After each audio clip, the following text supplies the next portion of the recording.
A kú déédé àsìkò yìí, kókó inú ìwé ìròyìn la mú wá fún yín láti inú àwọn ìwé ìròyìn ilẹ̀ Nàìjíríà. Orúkọ tèmi ni Ọmágbémisọ́lá Ọmọlọ́gọ̀mádẹ àìjẹran ẹdán. Obìnrin àkọ́kọ́ fún orílẹ̀-èdè Nàìjíríà Olúrẹ̀mí Tinubu bẹ̀rẹ̀ àbẹ̀wò rẹ̀ sí ọ̀dọ̀ àwọn ìyálọ́mọ tuntun ní ilé-ìwòsàn Federal Medical Center FMC Jabi níbi tí ó ti kí ọmọ àkọ́kọ́ tí wọ́n bí ní ọdún tuntun káàbọ̀. Ó ṣe àpèjúwe ọdún 2026 ní ọdún ọ̀pọ̀ àlàáfíà àti ọ̀pọ̀ àṣeyọrí fún orílẹ̀-èdè gẹ́gẹ́ bí àtẹ̀jáde àná láti ọwọ́ amúgbálẹ́gbẹ̀ẹ́ rẹ̀ Bùsọ́lá Kúkọ̀yí.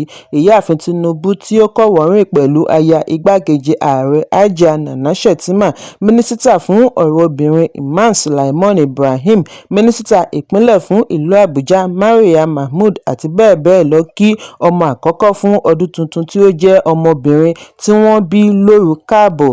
Ìyá rẹ̀ ní Adakole Patience. Bákan náà ni ó ṣe ayẹyẹ Blessing Oragu tí ó bí ìbẹ́ta ọkùnrin méjì obìnrin kan ní ọjọ́ 29 oṣù kejìlá ọdún 2025 lẹ́yìn ọdún mẹ́tàlá tí wọ́n ti ń wojú Olúwa. Wọ́n ṣe àgbékalẹ̀ ẹ̀bùn fún mọ̀lẹ́bí.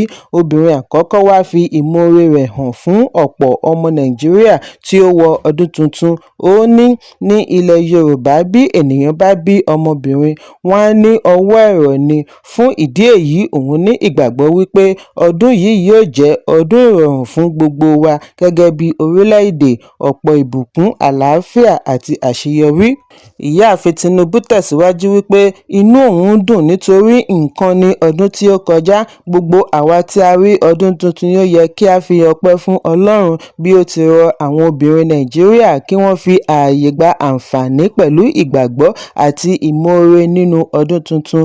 Alábùkún fún ni àwọn obìnrin Nàìjíríà, wọ́n jẹ́ oníṣẹ́ àṣekára. Gbogbo ohun tí Ọlọ́run bá fi sí wọn lọ́kàn láti ṣe ni kí wọ́n ṣe, kí wọ́n má dúró di ìgbà tí ó bá pọ̀. Ẹ̀kúnrẹ́rẹ́ ìròyìn wà lórí ẹ̀rọ amóhùnmáwòrán Channels. Ikọ̀ ọlọ́pàá ìpínlẹ̀ Ògùn ti fìdí ẹ̀ múlẹ̀ wípé àwọn ti fi ọwọ́ ṣìkún òfin mú dẹ́rẹ́bà tí ó wa ọkọ̀ Lexus SUV tí ó gbé ìlúmọ̀ọ́ká abẹ̀ṣẹ́kù-bí-òjò Anthony Joshua àti ọ̀rẹ́ rẹ̀ tímọ́tímọ́ méjì kí ó tó ní ìjàmbá ní ojúnà márosẹ̀ Èkó sí Ìbàdàn ní ọjọ́ Ajé. Alukoro ọlọ́pàá ìpínlẹ̀ Olúṣèyí Babáṣèyí ni ó ṣe àfihàn yìí nínú àtẹ̀jáde àná bí ó ti fìdí ẹ̀ múlẹ̀ wípé ìwádìí ṣì ń lọ lọ́wọ́ lórí ìṣẹ̀lẹ̀. Bí a kò bá gbàgbé wípé láàrin aago 11 òwúrọ̀ ọjọ́ Ajé ni ìjàmbá yìí wáyé nítòsí ilé epo Danco lójúnà márosẹ̀ Èkó sí Ìbàdàn bí ọkọ̀ Lexus SUV yìí ṣe lọ kọlu ọkọ̀ àjàgbé tí wọ́n wà kalẹ̀. Nínú ìjàmbá yìí ni ẹni méjì ti pàdánù ẹ̀mí wọn, Ayọ̀délé Kelvin àti Gami Shina tí wọ́n jẹ́ ọ̀rẹ́ tímọ́tímọ́ Joshua. Ṣùgbọ́n ìjọba ìpínlẹ̀ Èkó àti tògùn ti kéde wípé Joshua ti gba ìyọ̀ǹda kúrò ní ilé ìwòsàn lẹ́yìn ìṣẹ̀lẹ̀. Àfihàn yìí wáyé nínú àtẹ̀jáde alápapọ̀ tí amúgbálẹ́gbẹ̀ẹ́ gómìnà ìpínlẹ̀ Ògùn Káyọ̀dé Akínmadé àti kọmíṣánná fún ìròyìn ní ìpínlẹ̀ Èkó Gbénga Ọmọ́tọ́ṣọ̀ jọ buwọ́wọ́ lù. Níbẹ̀ ni wọ́n ti ṣàlàyé wípé Joshua ti gba ìyọ̀ǹda kúrò ní ilé ìwòsàn Lagoon ní Ìkòyí ní alẹ́ ọjọ́rú lẹ́yìn tí dókítà fìdí ẹ̀ múlẹ̀ wípé ara rẹ̀ le tó àti lè tẹ̀síwájú ìwòsàn rẹ̀ nílé. Àtẹ̀jáde yìí fi kún wípé Joshua àti ìyá rẹ̀ ṣe àbẹ̀wò sí ibi ìsìnkú kan ní ọjọ́rú láti bu ẹ̀yẹ ìkẹyìn fún olóògbé tí wọ́n ń gbáradì àti gbé òkú rẹ̀ wá láti ilẹ̀ òkèèrè ní ìrọ̀lẹ́ ọjọ́ yìí kan náà. Nínú àtẹ̀jáde orí ẹ̀rọ ayélujára ni Joshua ti ṣe àpèjúwe ìjàmbá yìí ní èyí tí ó bani lọ́kàn jẹ́ kọjá àfẹnusọ nítorí Ayọ̀délé àti Gami dàbí ìbátan tí wọ́n fún un lóhun gbogbo nídìí eré ìdárayá àti sí òun fúnra rẹ̀.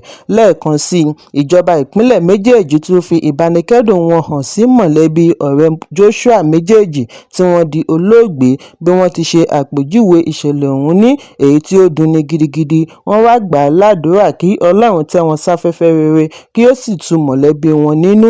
Ẹ̀kúnrẹ́rẹ́ ìròyìn wà nínú ìwé ìròyìn Leadership tó jáde lónìí.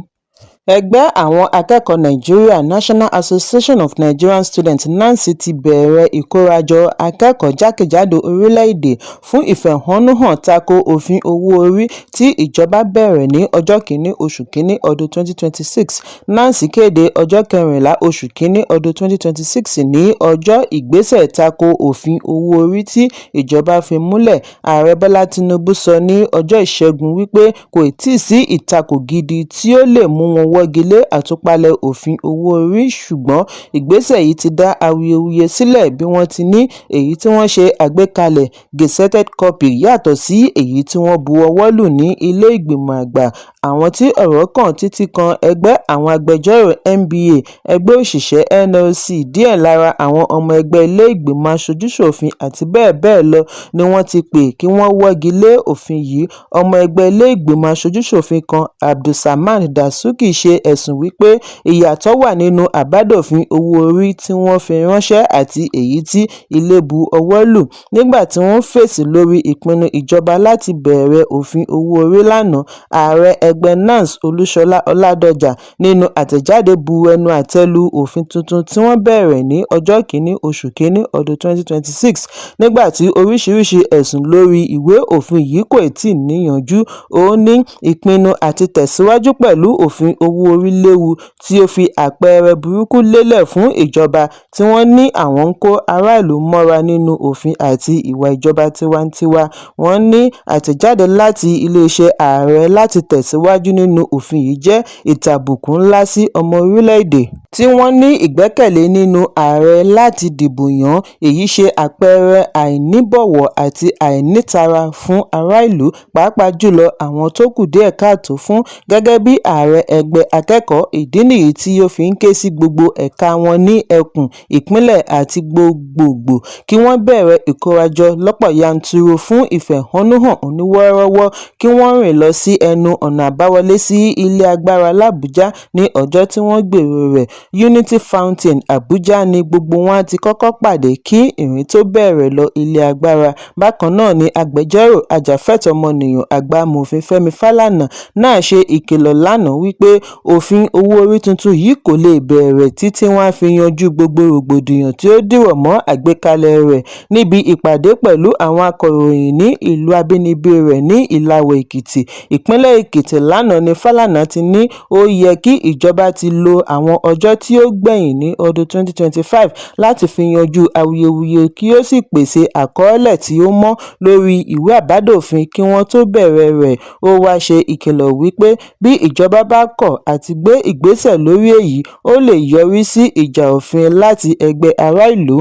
Bákan náà ni Fálànà bu ẹnu àtẹ́ lu ìjọba lórí àìṣàfihàn rẹ̀ lack of transparency, wípé òfin yìí kò ṣe ìtẹ́wọ́gbà nítorí kò sí lórí ẹ̀rọ alátagbà ilé aṣòfin àgbà. Fálànà tún lérí àti gbé ìgbésẹ̀ ìlànà òfin lórí ojúṣàájú tí ìjọba ṣe pẹ̀lú bí ó ti yọ àwọn ọlọ́rọ̀, iléeṣẹ́ ńláńlá, pàápàá jùlọ àwọn ti Free Trade Zone tí wọ́n fún láǹfààní àti má san owó-orí taxes and duties. Ó ní èyí ṣe lòdì sófin, unjust and illegal nítorí owó-orí nílò kí ọlọ́rọ̀ san owó ju akúṣẹ̀ẹ́ lọ. Ẹgbẹ́ kan lábẹ́ Umbrella House to the Rescue gbé mílíọ̀nù $3 kalẹ̀ lánàá fún ọmọ ilé ìgbìmọ̀ aṣòfin àgbà tó ń sìn lọ́wọ́ tí ó bá lè pèsè ojúlówó ẹ̀dà ìwé owó-orí tí wọ́n fẹ́ kí ọmọ Nàìjíríà bu ọ̀wọ̀ fún láti fi fòpin sí awuyewuye. Nínú àtẹ̀jáde tí wọ́n jọ pawọ́pọ̀ bu ọwọ́ lù, e-signed láti ọwọ́ Honourable Jika Adamu, Basi Ewa àti Honourable Nko Nkole, ni wọ́n ti ní ó di ìgbà tí wọ́n bá rí ojúlówó ìwé òfin owó-orí kí wọ́n tó lè tẹ̀lé. Àìjẹ́ bẹ́ẹ̀, ìgbìyànjú àti fi tipátipá mú ọmọ orílẹ̀-èdè tẹ̀lé yóò yọrí sí illegal, oppressive and morally indefensible.